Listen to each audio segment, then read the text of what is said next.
त्यसै होइन यी राजनीतिक पुराना राजनीतिक दलहरूले अस्तिको राजसभाको महाधिवेशनमा विष उक्लेका आगो उक्लेका किनभने उनीहरूलाई थाहा छ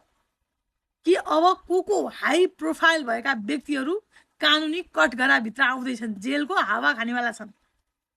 त्यसैले उनीहरूले त्यतिखेर आगो उक्लिएका हुन् र त्यसको इन्स्टेन्टली उहाँले जवाब त पाइसक्नु भएको छ केही चाहिँ उहाँका कार्यहरूले अहिले देखाइरहेको छ र यस्तो हाई प्रोफाइल भएका व्यक्तिहरू अब कानुनको दायराभित्र आइरहेका छन् कि विष्णु पौडेल त देखिहाल्नुभयो उहाँ अर्थमन्त्री हुनुहुन्थ्यो उहाँको देखिहाल्नुभयो अब चाहिँ जो पासपोर्ट काण्ड आएको छ नि अहिले बाहिर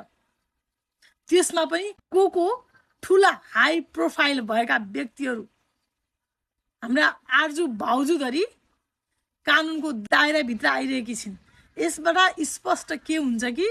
अब राजनीति ट्र्याकमा आइरहेको छ किनभने सुदन गुरुङ गृहमन्त्री छन्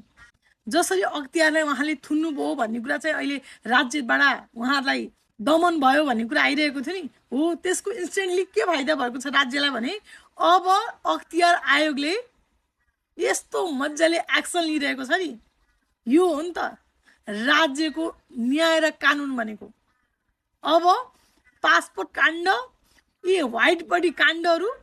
यी सब आउनुपर्छ र देश कसरी यिनीहरूले रित्ताएका थिए यिनीहरूका भित्रका यिनीहरू सम्पत्ति यिनीहरू कुहिएर राखेका जलाएर राखेका यी सम्पत्तिहरूको एक हिसाब राज्यलाई दिनुपर्छ र यिनका सम्पत्तिबाट